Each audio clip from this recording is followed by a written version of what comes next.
một tí ơi ôi chà cha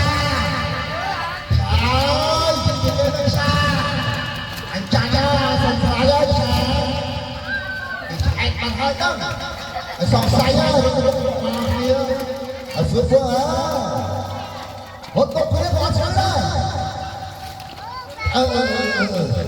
thằng đó bà ba ơi bà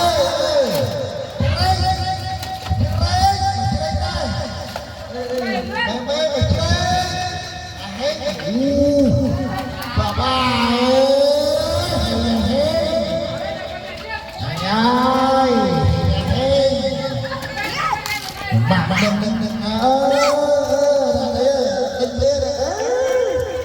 thì nhà thế bị tôi ơi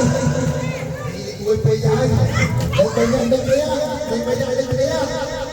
đi kia